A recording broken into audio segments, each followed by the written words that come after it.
At at মানে তে বা সময় বোঝাতে অ্যাটকে ব্যবহার করা হয়, বা বলতে পারেন নির্দিষ্ট সময় বা স্থান বা ইভেন্ট বোঝাতে অ্যাটকে ব্যবহার করা হয়।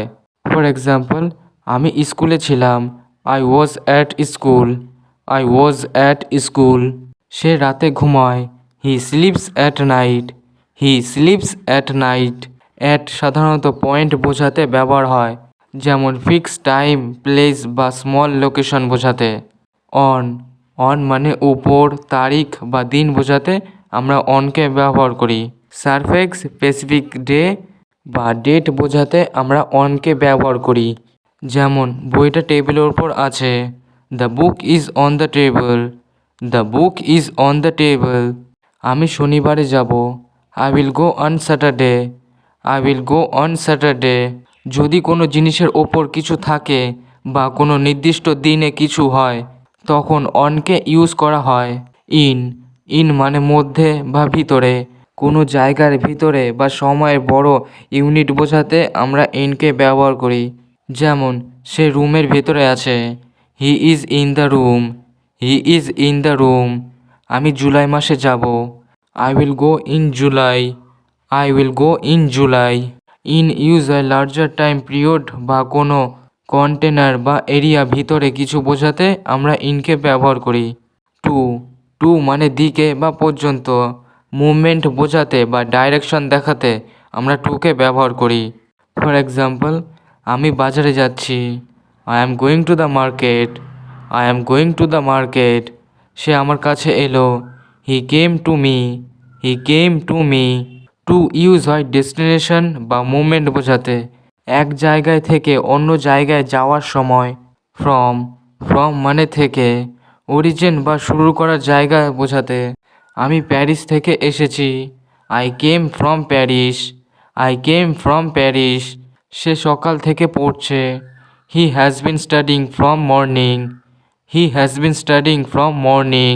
ফ্রম বোঝায় কোথা থেকে শুরু হচ্ছে, বা প্লেস, টাইম অর পারসন।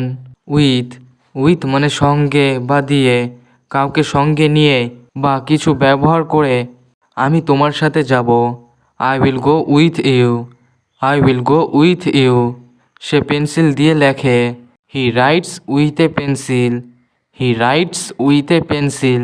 যখন কিছু বা কাউকে সঙ্গে নিয়ে কাজ করি তখন উইথকে ব্যবহার হয়। বাই বাই মানে দ্বারা বা মাধ্যম, প্যাসিভ ভয়েসে বা ট্রান্সপোর্ট বোঝাতে আমরা বাইকে ব্যবহার করি। বইটি রবীন্দ্রনাথ দ্বারা লেখা, the book was written by Rabindranath. The book was written by Rabindranath. আমি বাসে গিয়েছিলাম, I went by bus. I went by bus. By use হয় অর্থাৎ বা মুড অফ ট্রাভেল বোঝাতে।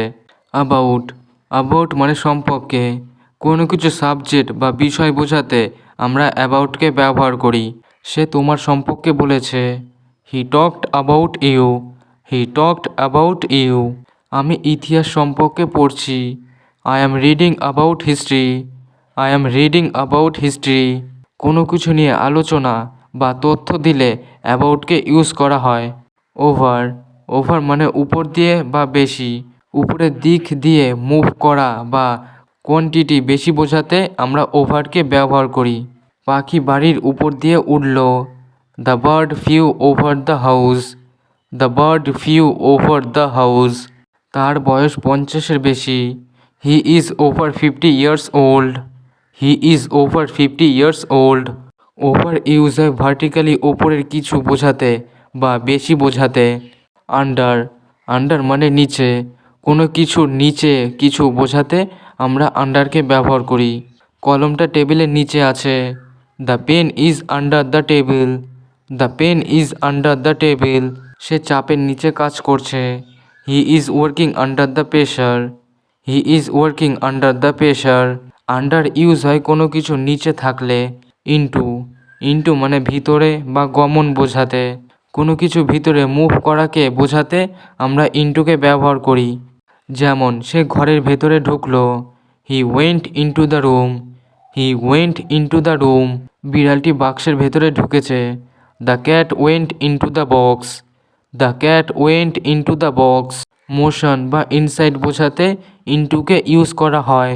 অনটু অনটু মানে উপর বা গমন বোঝাতে কোনো কিছু ওপর দিকে ওঠা বোঝাতে আমরা অনটুকে ব্যবহার করি। যেমন সে টেবিলের উপর উঠল, he climbed onto the table, he climbed onto the table. আমি স্টেজে উঠলাম, I went onto the stage, I went onto the stage. Movement to surface বোঝাতে অনটুকে ইউজ করা হয়। ফর ফর মানে জন্য, উদ্দেশ্য বা লাভ বোঝাতে আমরা ফরকে ব্যবহার করি। এটা তোমার জন্য, this is for you, this is for you. আমি এক সপ্তাহের জন্য যাচ্ছি, I am going for a week, I am going for a week. For use হয় যখন কাউকে কিছু দেওয়া হয় বা উদ্দেশ্য বোঝাতে। সিন্স সিন্স মানে থেকে, একটি নির্দিষ্ট সময় থেকে, কোনো নির্দিষ্ট সময় থেকে কিছু শুরু হয়ে এখনও চলছে, এটা বোঝাতে সিন্সকে ব্যবহার করা হয়। আমি সকাল থেকে অপেক্ষা করছি, I have been waiting since morning, I have been waiting since morning. সে 2010 সাল থেকে কাজ করছে, he has been working since 2010। Since use হয় নির্দিষ্ট সময় থেকে বা কোনো অ্যাকশান শুরু হলে। আনটিল বা টিল এর মানে পর্যন্ত, কোনো কাজ কোথা পর্যন্ত চলবে এটা বোঝাতে আমরা আনটিল বা টিলকে ব্যবহার করি। যেমন আমি রাত 10টা পর্যন্ত পড়েছি, আই স্টাডিড আনটিল 10 PM। সে সোমবার পর্যন্ত থাকবে, he will stay till Monday, he will stay till Monday. Until বা টিল ব্যবহার হয় শেষ সময় পর্যন্ত বোঝাতে।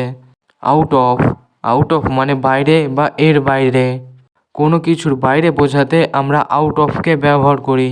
যেমন সে ঘরের বাইরে গেল, he went out of the room, he went out of the room. বইগুলো ব্যাগের বাইরে, the books are out of the bag, the books are out of the bag.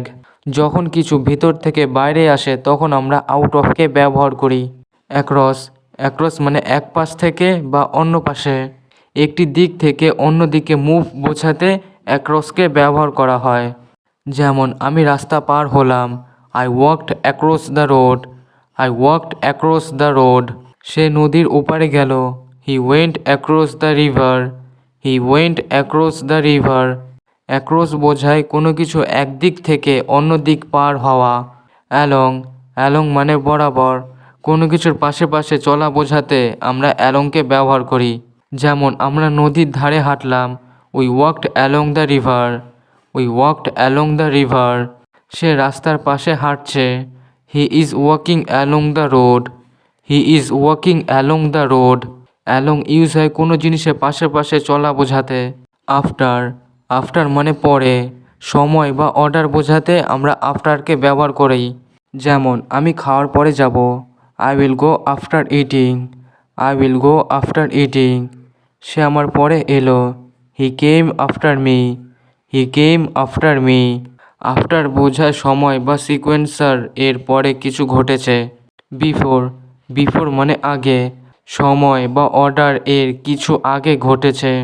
আমি ঘুমানোর আগে পড়ি, I study before sleeping, I study before sleeping. সে আমার আগে গেছে, he went before me, he went before me. Before বোঝায় কোনো ঘটনার আগের সময়।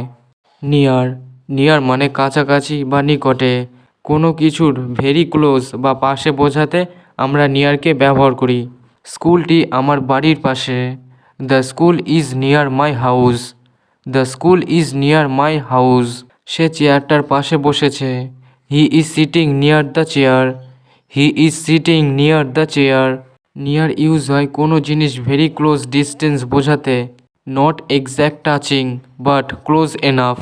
বিসাইড বিসাইড মানে পাশে, একদম পাশে বা সাইড বাই সাইড বোঝাতে বিসাইডকে ব্যবহার করা হয়। যেমন আমি তোমার পাশে বসেছি, I sat beside you, I sat beside you. গাড়িটা বাড়ির পাশে আছে, the car is beside the house, the car is beside the house. Beside মানে একদম কাছাকাছি পাশে, almost touching position. Among among মানে মধ্যে বা তিন বা তৃতীয়াধিকের মধ্যে, মেনি পিপল বা থিংসের মধ্যে বোঝাতে আমরা অ্যামংকে ব্যবহার করি। যেমন আমি ছাত্রদের মধ্যে জনপ্রিয়, I am popular among students. I am popular among students. সে বন্ধুদের মধ্যে একজন। He is one among friends. He is one among friends. Among ব্যবহার করা হয় তিন বা ততোধিকের মধ্যে কিছু বোঝাতে, সেটা আইটেম বা পার্সন হতে পারে। বিটুইন। বিটুইন মানে মধ্যে বা দুজন বা দুটির মধ্যে। দুটি জিনিস ব্যক্তির মাঝে কিছু বোঝাতে আমরা বিটুইনকে ব্যবহার করি। যেমন আমি দুই বন্ধুর মধ্যে দাঁড়িয়েছিলাম। I was standing between two friends. I was standing between two friends. সে দুটি গাছের মধ্যে লুকিয়েছে। He hid between two trees. He hid between two trees.